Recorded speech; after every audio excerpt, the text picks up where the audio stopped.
Our muscles are number one. Little uncle. Your legs are number one. To the degree that we are offended by our own body and its functions, we are offended by the Incarnation. This is the crux of literally everything. Everything. The entire plan of God and for the salvation of man. A medical doctor came up to me. He pulled me aside after class and he said, "Do you know what the waters of the womb are?" It sent me, I kid you not, on about a 6-month prayer experience of just meditating on that. That's why it took 6 months. What was happening was a flushing out of that, and I was getting to a place of a new sense of awe and wonder and peace in the goodness of the body, the goodness of the womb. If there is any ick in our hearts, don't project your ick onto the world. Let the holiness of what God has designed, the beauty of what God has designed, let it flush that ick away. Aging, the parallels of how we enter in the world and how we exit as we age. Like, Mike, thank you. how beautiful is it that we come into the world needing to be tenderly taken care of and given space and slowly each step guided and protected. Mike. And how we exit the world is the same. If you have been blessed by this podcast and you would like it to bless others, here's a few things you can do that would really help. Of course, subscribe, leave a review, rate the podcast, or if you're listening on YouTube, please leave a comment.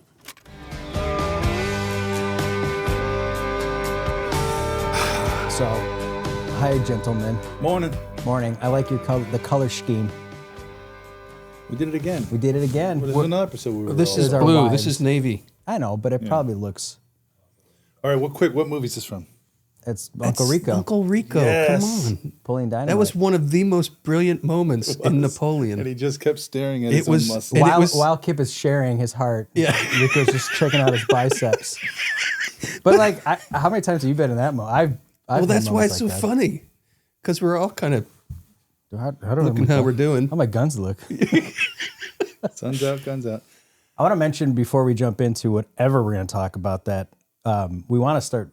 Well, we have been fielding questions. So Yes. if there's anybody that has a question that they want us to, or a topic, or a movie or a song or whatever to cover, you can always send. If you're an artist and you have artwork that you want to share with us, you can do so. And if you have a question, you can share it with us. Questions, you can just put them in the comments and we'll pick them up. Is there an email, Juan, for people to send questions also if they want to be more discreet? WMF@tobinstitute.org. WMF@tobinstitute.org. And that goes for any artworks people want to share as well. What's the WMF stand for, Juan? What might Wow. forsake us?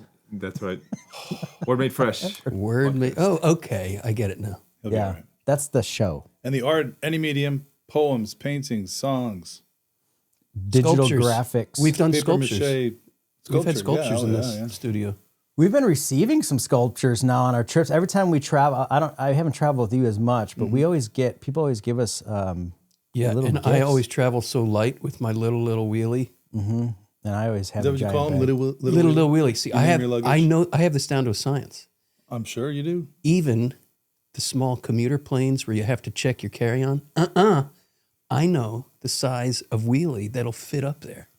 I never have to check. Nice. Never check Yeah. it, and I can fit stuff in there. It's a little tiny thing. Even on like a 10-day trip to Australia's. Holy. That's Australians? That's all They I'm add ours taking. to things. Idiot.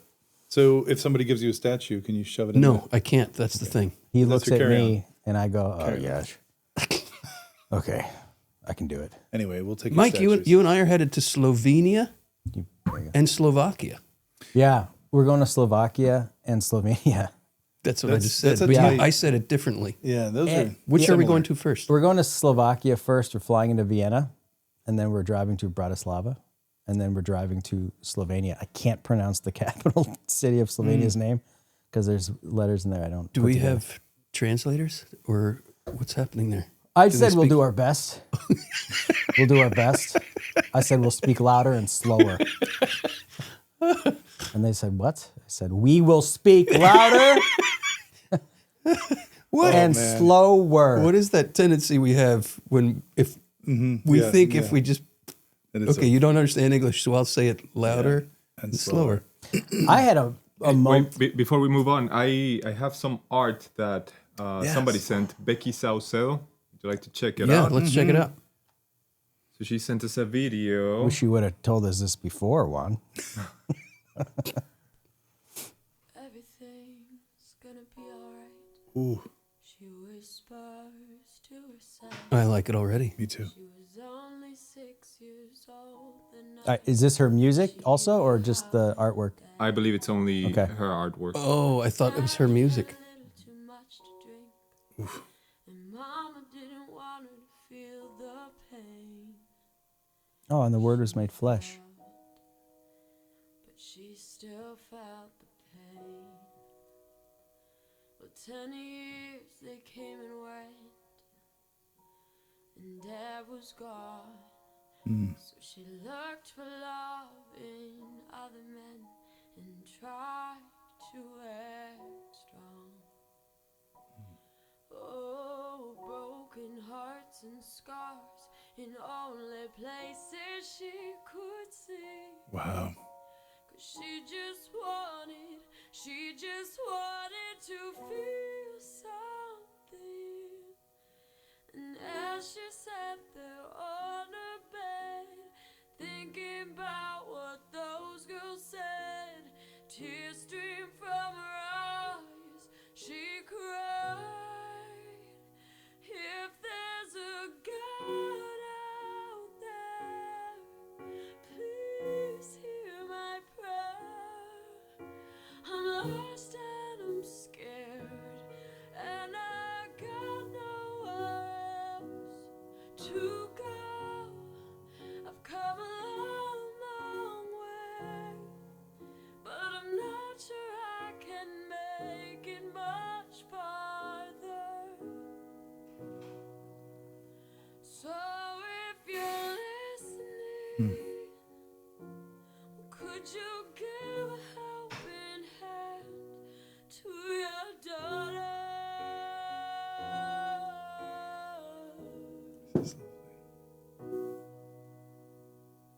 Well, her path started to change. She Monstrance. reached Wow. out, Wow, wow, wow, wow. finally, she saw light. Until the night where she decided one drink was alright, and one thing led to another. Well, next thing you know, 9 months go by, she's a mother. And as she laid there in the bed, stroking that small angel's head, tears streamed from her eyes, she cried. If there's a God out there, please hear my prayer. I'm lost and I'm scared, and I got nowhere else to run. I've come a long, long way, but I'm not sure I can be the best mother. So if you're listening, well, could you give a helping hand to your daughter?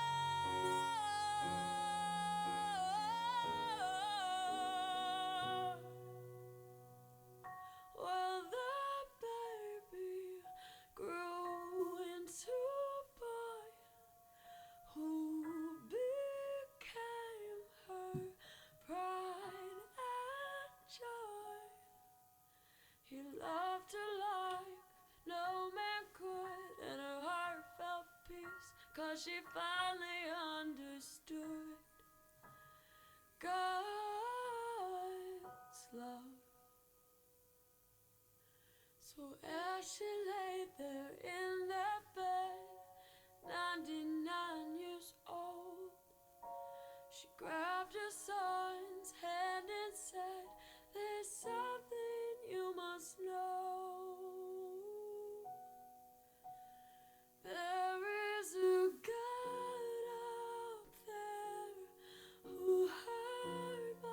Dang it. So moving. I was lost and afraid, and I had nowhere else to go. I had no clue what to do, and then he sent me you. So if you're lost and afraid, and you feel so alone, don't worry, child, 'cause there's a Father who will love. Stunning.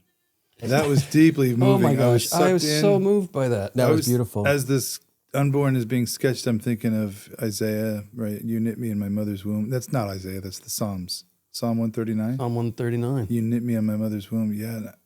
Just the meticulous care of drawing, just thinking of the Lord. Yeah, I was thinking of this very same thing, like the meticulous care she gave to drawing as we little saw the development of the child through her sketching. Look at that. It was a sign to me of the attentiveness of God, yes, with the incarnation, but with each and every human life, he is constructing, so to speak, with such delicacy and tender attention to every detail in the womb. And that's the perfect Psalm 139. You knit me in my mother's womb.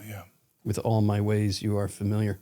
I was deeply moved by this, and the first thing that struck me was I really narrowed in on the foot print facing towards us, just as being a source of identity. The print. It was one of the first things that she laid down was that footprint, and just the idea that there is each one of us has a unique footprint. Wow. Yeah. That is brought into this world, and it was one of the first things that was brought into this image. I was struck by the juxtaposition between if there's a God out there and she's sketching the incarnate God within the Inside womb. there, The God is not just out there. That God who is out there is intimately present right here. And that's how that song was coupled beautifully with the drawing. Because that's how the song ended, right? He sent me you. He sent me you, right. Wow. Who's the artist singing the song, Juan? I've never heard that song. If you can find that out. Very powerful. Yeah, we put it in the notes. It also it speaks to that mysterious reality of how when we gaze at the monstrance at the Eucharist, how we're looking at all of humanity. Also, we're looking at the Lord and we're reflecting and praying with the Lord, but we're also tapping into a portal of the communion of saints. Yeah, yeah. It reminds me of like the first time I really, that potent fact hit me after my grandfather died, and I went to my first mass after he died, realizing that I felt closer to him passing through the Eucharist than I've ever felt close to him, that I've ever felt to him. That's for real. And I'm remembering a line from the Second Vatican Council that was nuanced in its expression because it struck a little bit of controversy. Because, what are the boundaries of baptism? And but it said, through the incarnation, the Lord in a certain way has united himself with every human person. And in a certain way refers to, okay, there is baptism in which we are sacramentally grafted into the body of Christ. But through the very fact of the Word becoming flesh, God has united himself in a certain way with every human being. This is the common experience. This is our home. This is the womb where it happens. This is where we come into being. There's something about womb imagery in mythology and poetry and just the collective consciousness of humanity, where it seems that the womb has left a primordial mark on us as our origin. And I sometimes joke, as men, we spend the first 9 months of our existence aiming to get out of the womb, and then the rest of our lives we want to get back in. And I have pondered for years and years. I keep coming back to this question of Nicodemus. Right. Can a man re-enter his mother's womb? Can a man re-enter his mother's womb and be born again? And I love that Jesus doesn't pounce on that. He doesn't say, "No, you idiot. I'm speaking of a different kind of." He lets that question just kind of hang in Nicodemus's heart. Can a man re-enter his mother's womb? That it taps something. It taps nostalgia in the proper sense of that word. Tell everybody, Bill, what the word means. Nostalgia. Homesickness. Yeah, a longing for home. Yeah, homesick. I'm homesick. I am sick to go home. And True home. And if the incarnation is real,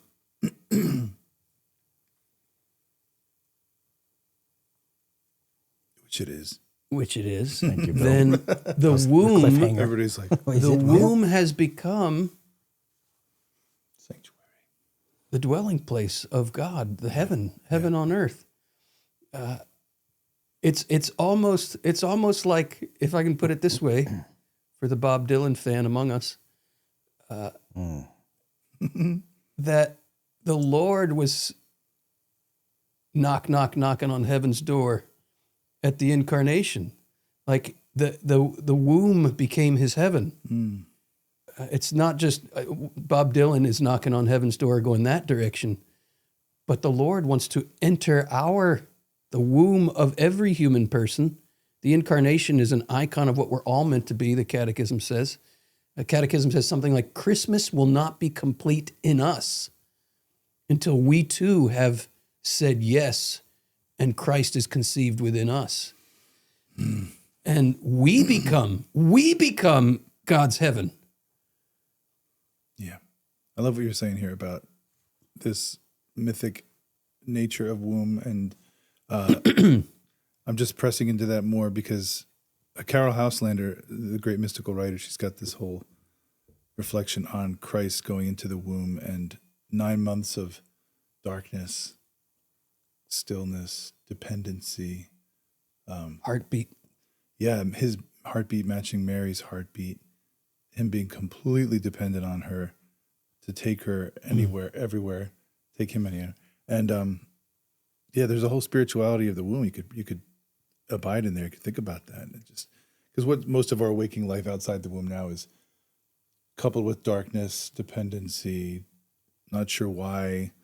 What does this mean? You know, imagine the unborn child thinking through like, what are all these? What am I? What does this mean? It's all darkness. And you're even on the outside, we're still sort of in womb mode. Yeah, yeah. And I've, pondered this whole idea of the cosmos itself. They're discerning like neutrinos and dark matter and looking at it not as like empty space, but somehow it's been described as the amniotic fluid between the worlds, like dark matter and neutrinos moving through. Like we're actually swimming in kind of an amniotic fluid.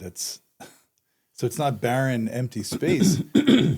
This is wild, right? So that like the whole universe itself also has this nature of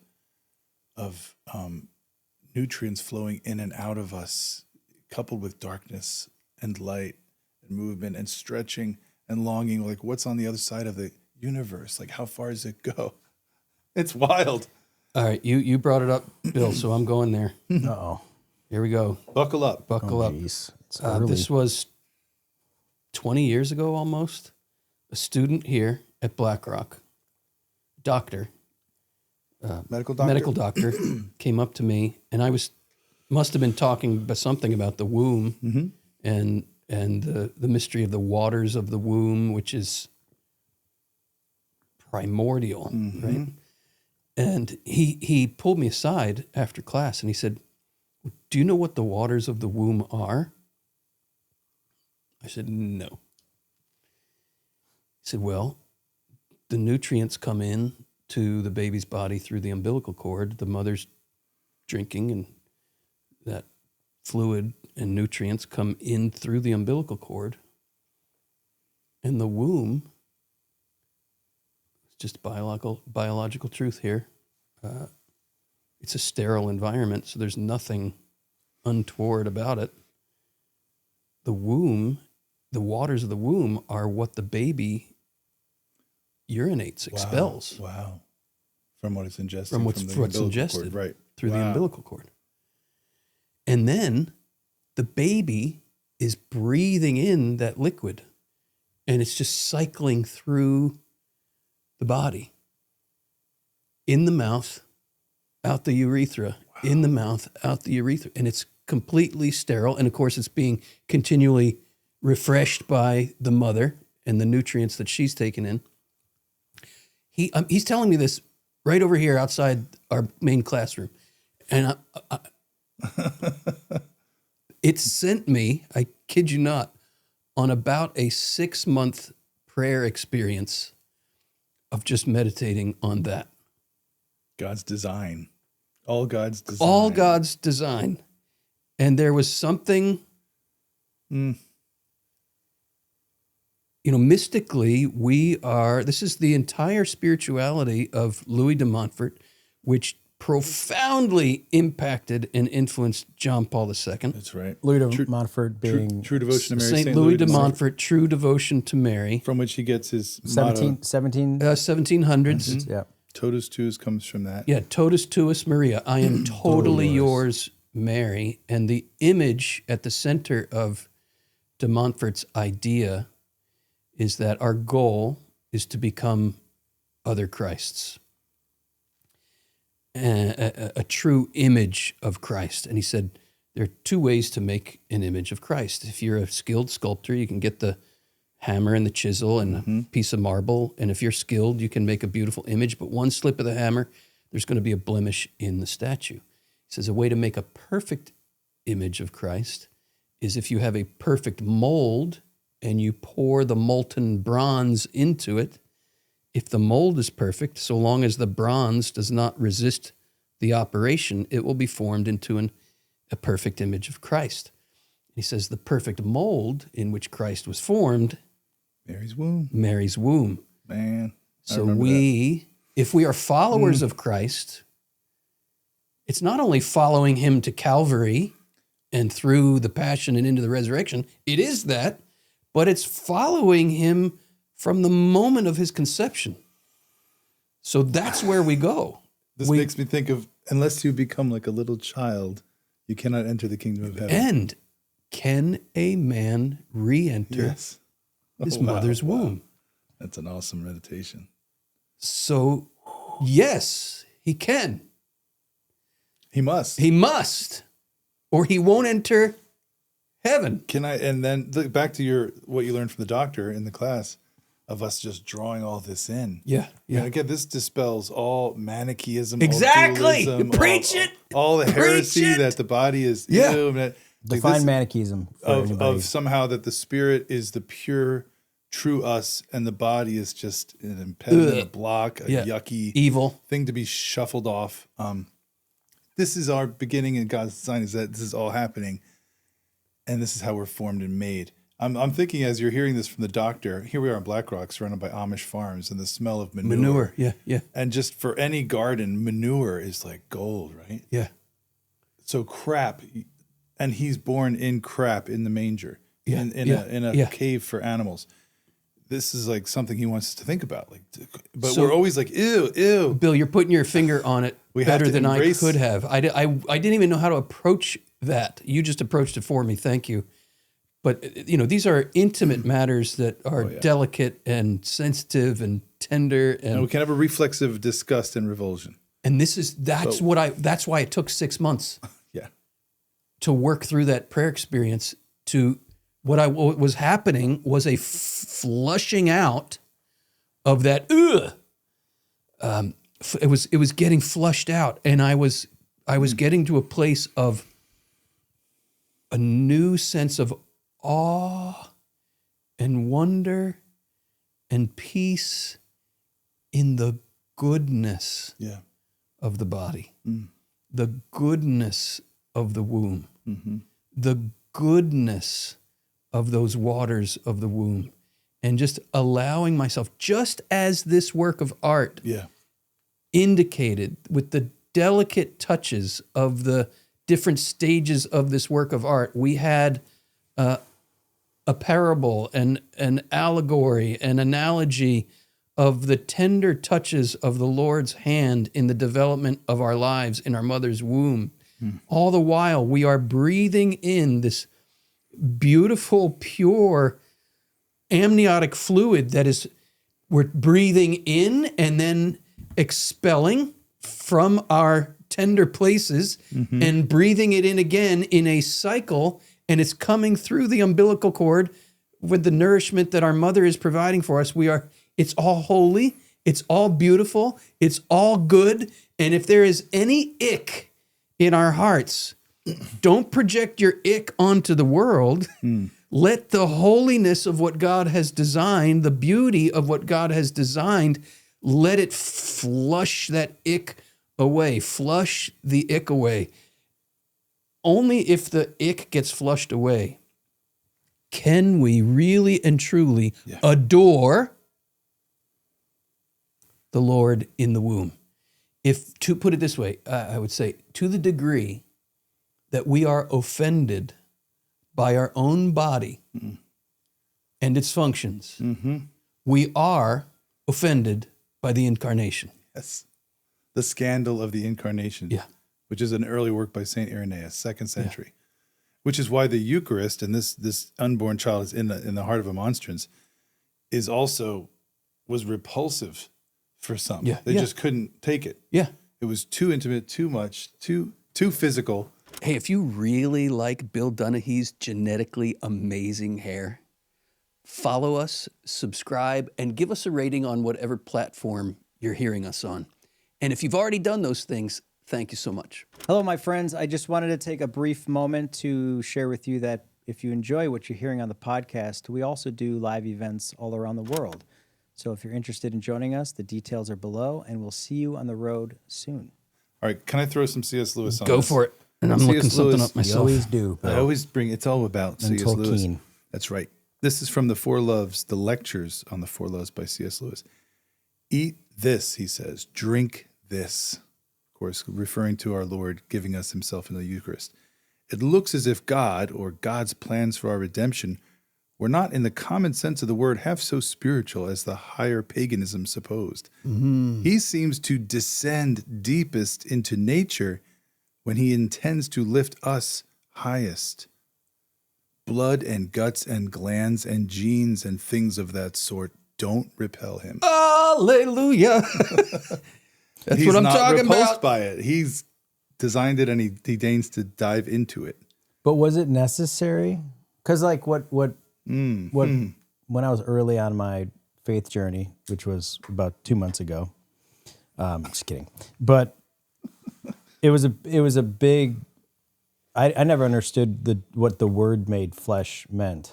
The Word before Christ was the Word, and it was good, and it's the tradition and the everything that was before made flesh in Christ. And it sounds like what you're saying, and I don't know if I agree with you yet, is that nature is speaking a truth to us that we can not just enjoy, but learn from. But is it necessary for it to become flesh? Can I address Mike's thoughts? You go right ahead. A couple things. First off, none of this is necessary. Oh. Let's just get that out of the way right now. Just right. It's all It's all grace. superfluous, gratuitous, unnecessary.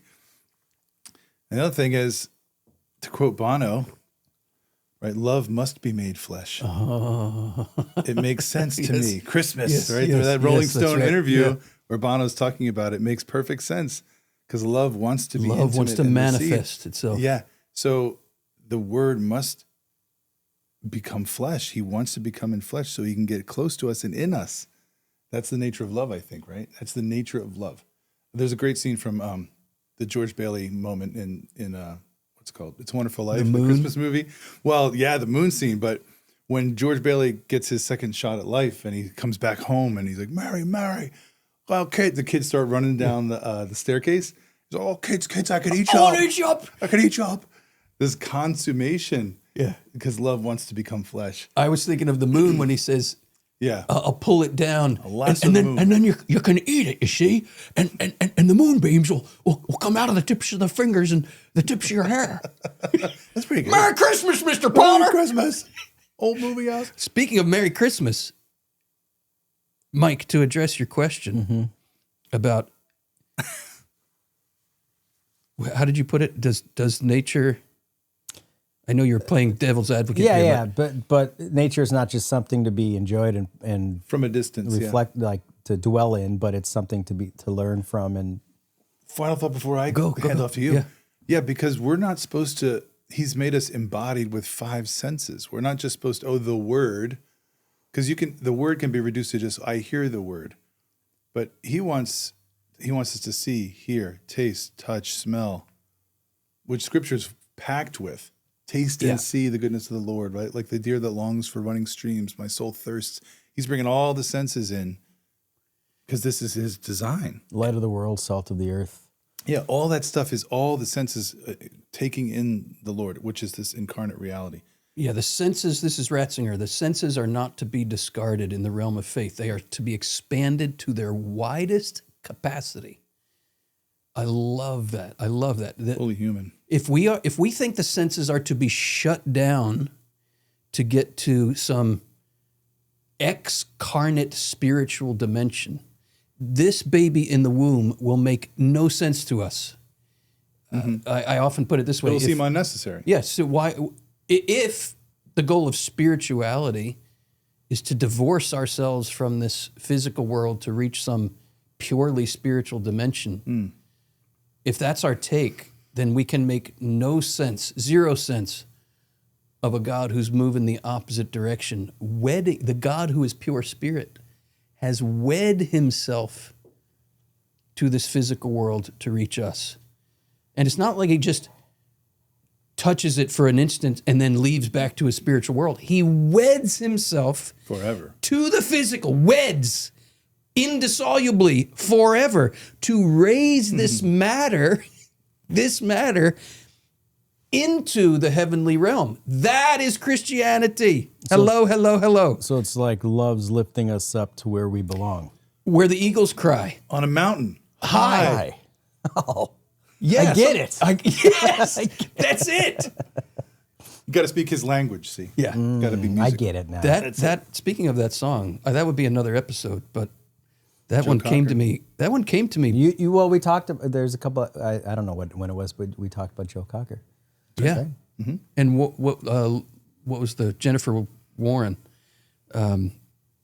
That is a profound song. I won't go down that road because that'll take me on a tangent. But You on a tangent. could you imagine? His middle name's Tangent. Could you imagine?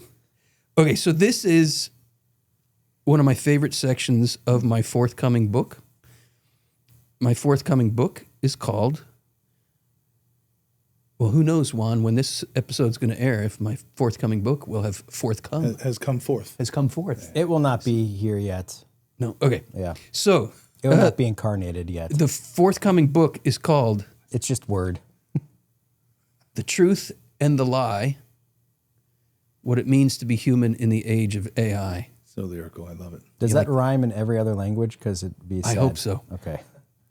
So the truth and the lie here that I'm exploring in the book is precisely what we're putting our finger on here. Incarnation versus excarnation. So incarnation taking flesh, excarnation fleeing flesh, incarnation being home in flesh, excarnation wanting to escape flesh to reach some spiritual realm.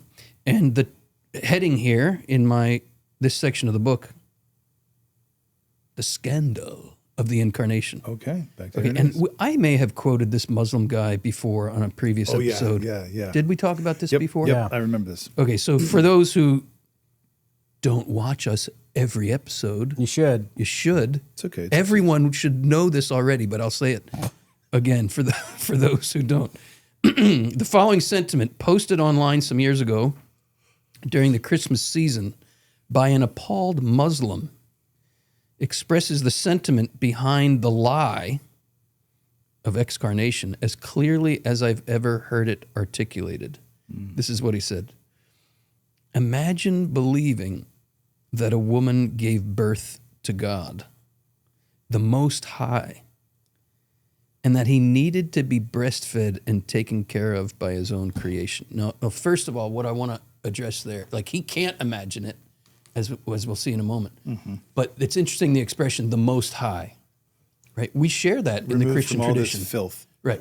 But In he his mind, cannot, what he can't comprehend of the Most High, again, we use that expression, the Most High God. What he can't comprehend is that the Most High has descended lowest. He cannot comprehend that. And so he has to keep the Most High most high. He goes on, he says, imagine believing that God used to defecate and urinate upon himself and had to be cleaned by his mother. Okay. Again, that womb imagery. What are we doing in the womb? I hesitate to say it because we're so disgusted by ourselves because we bought into the lie. But the amniotic fluid is our own urine, but it's clean, it's pure, it's beautiful. And we breathe it in and we expel it and we breathe it in this cycle of nourishment and cleansing in this beautifully pure environment. He can't fathom any of this. He's just stuck in his disgust. Exalted is Allah above their lies. And then I say, whose voice is that? Like, just pause right there. Who's? How do we test the spirits? John says. He says, every spirit that acknowledges Christ in the flesh is of God. Every spirit that denies Christ in the flesh is of the Antichrist. So, according to that test, right here, this is the enemy in these words, in this disgust. And so let's examine our own dispositions. I said a few moments ago, like, if we are offended by our bodies, we are offended by Christianity. We are offended by the Incarnation. But what I admire about this Muslim, and I say here, let's not be too hard on our Muslim friend, Christians actually have much to learn from his integrity. He's being more honest with himself than a large batch of Christians who continue to recite the creed every Sunday without pausing to consider how incongruous it is, the creed, with what they actually believe about the human body and its functions, which is much the same as this horror-struck believer in Allah. He's right. God with an umbilical cord, God being born of a woman, God suckling at the breast, God who shat himself. These ideas seem so incongruent. Am I saying that word correctly? Incongruent. Incongruent. Yeah. Incongruent with the holiness and transcendence of the Most High as to cause an unresolvable and unbearable internal conflict. So this is the crux of literally everything. Everything. The entire plan of God and for the salvation of man. If we don't reconcile with this. Thank you. This is everything. Thank you, Bill. Thank you. Press into that more. I want to hear you press into that more. And just to bring it home and land it with this is all coming from a piece of art. Thank you. Yes, thank you. Becky. Becky, thank you, Becky. Ooh. Thank you, Becky, for your beautiful, beautiful art, for that beautiful expression of your heart that has launched us into, what did you just say? The crux of... The crux of everything. The heart of everything. The plan of God and the salvation of man if we don't get it. And to your point, quoting that Muslim man, this is Dr. Carl Stern, The Flight from Woman, 1965 book that I stumbled on through a footnote. Sent it to you. You loved it. It's so good. I recommend it to people. He's a Jewish psychoanalyst who converted to Catholicism. And he's reconciling this. He's diving into the feminine, to mother, to this womb spirituality. And he says, the very fact that our first encounter with matter is one of tasting it and taking it in. Well, there we are. Child at the breast, at the mother's breast, could be used as a refutation of all dualistic philosophies. Amen. Preach it. All Manichaeism, all this, reject, like God is utterly out there. And then he quotes Pierre Albert Barreau, who makes Adam, it must be a poem about Adam in the garden, say, I feel that the world enters into me like the fruits I eat. Oh! Indeed, I feed on the world. Oh! I feed on the world. Oh! I feed on the world in the microcosm first of my mother's womb. Like you said, and then I come out and I consume. I drink at the breast, and then I long for that. Yeah, we got to get reconciled to this. This is the heart of being human. Is to enter into this holy marriage with matter, and let it shape and form us. And then in the end, right, ash to ash is like give ourselves back to it. But then he raises it up. And as you said, the incarnation, he has wed himself to our flesh forever. Jesus, the second person of the Blessed Trinity, is embodied for all eternity. That's like... Is this what you guys mean when you say theology of the body? And we're no, done. that's something That's totally that. different. That's a philosophy? What's making you think there's a connection here? That's a hoax. Is that a hoax? That's Chris Farley.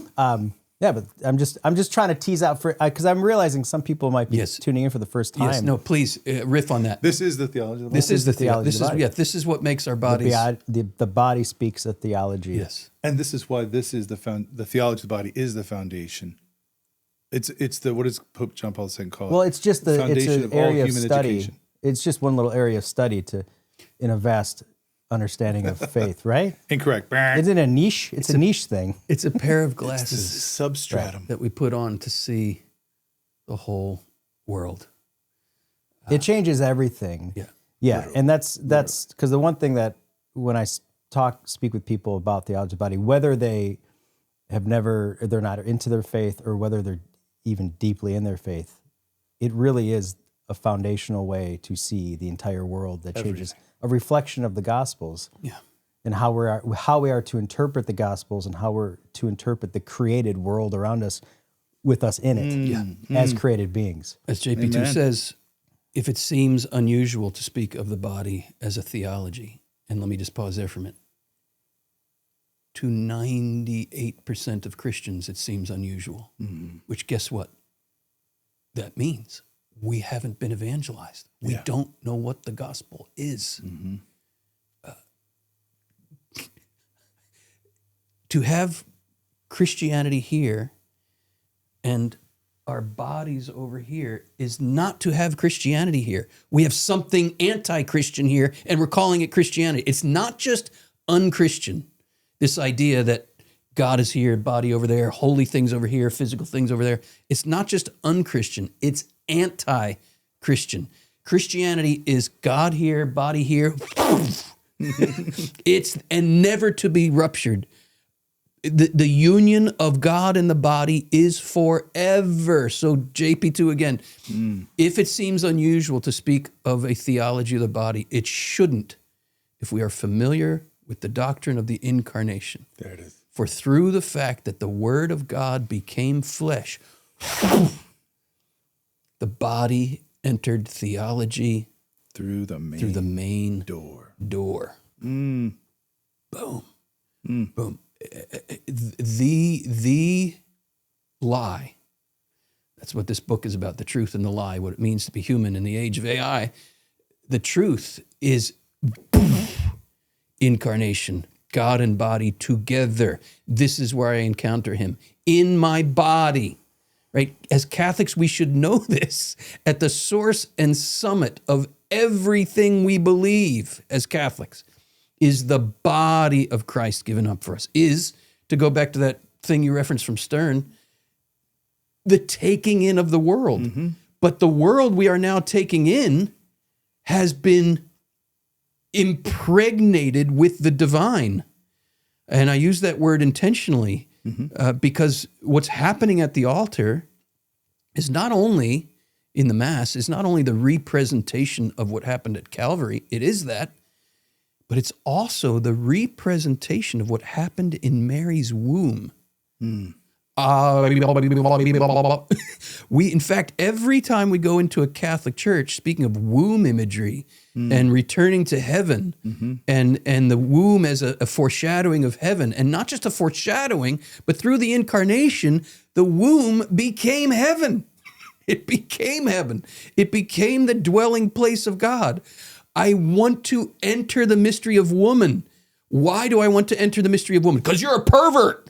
No, because I am in touch with the most profound reality of my humanity, which is my longing for home. My longing for, oh man, I'm hearing Bono, like, home, how to know what it is if you never had one. Well, we all have had one. It's the womb. It's the womb. I want to go home. I want to go home. There's no place like home. Why do so many songs speak of home? We want to go back. We want to go home. And it's not so much back that we want to go. We want to go forward. Yeah. The beginning of our existence is the foreshadowing of the end of our existence. When in heaven we will, the mystery of the womb, of the incarnation as of woman as heaven, of her womb as home, will be super abundantly fulfilled. When every time we enter a Catholic church and that tabernacle light is lit, we are mystically in the womb of Mary. We're there, and at Mass we are, the mystery of the incarnation is represented when the fruits of the earth are put on the altar. Where do we get these fruits? These are from nature's nuptials, nature's fertility. What is bread? Bread, you guys have heard me say this before, bread comes from the crushed endosperm of the flowering wheat plant. We crush it, we bake it, we put it on the altar. Wine comes from the crushed ovaries and fermented ovaries of the flowering grapevine. We put this fertility of nature on the altar, and the priest prays that the Holy Spirit would come upon these gifts like the dewfall. The dewfall has already fallen upon the wheat flour and the grape flour to allow us to have the bread and the wine, and now grace perfects nature, the supernatural realm of fecundity and fertility and life-givingness that comes directly from God the Father, now comes and penetrates and permeates the gift of fertility in the earth. And the fertility of the earth becomes the fertility of Mary's womb, and heaven and earth, boom, are wed. And that's what we eat. Read Stern again, and let's hear it in light of what happens in the Eucharist. Indeed, the very fact that our first encounter with matter is one of tasting it and taking it in. It all happens here. Adoration. What does adoration mean? To the mouth. At the mouth. Adora. It all happens right here. What did you eat this morning? I know. You gotta simmer down. Now, just kidding. Everybody, I love it. To conclude our episode, go make a holy hour immediately.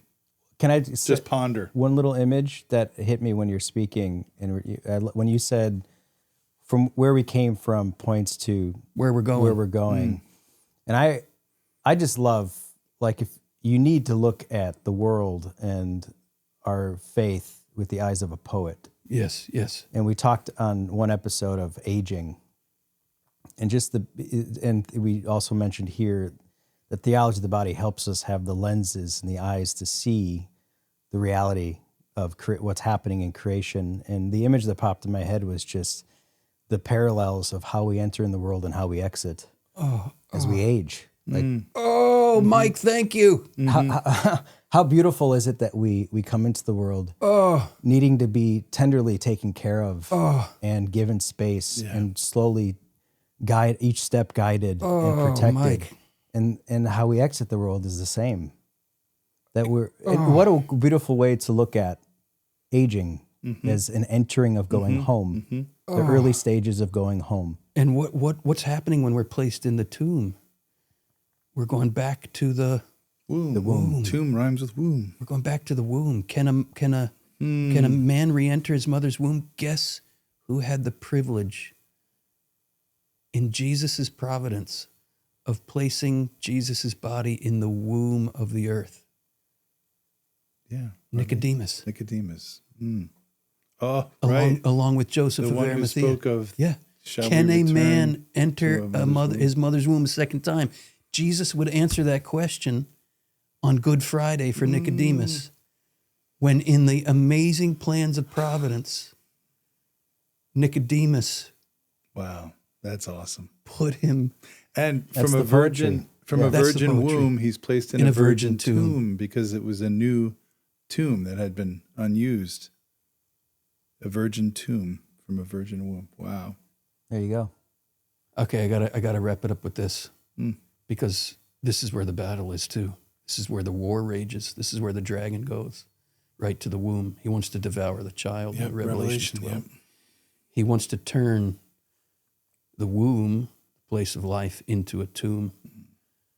But the good news of the gospel, glory be to God, is that the tomb, Christ has turned it back into a womb. Mm-hmm. And that's, Mike, why we don't have to fear aging and death. Mm-hmm.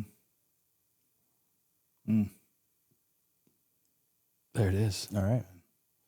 Well, let's end with this. Our muscles are number one. Little Your legs are number one.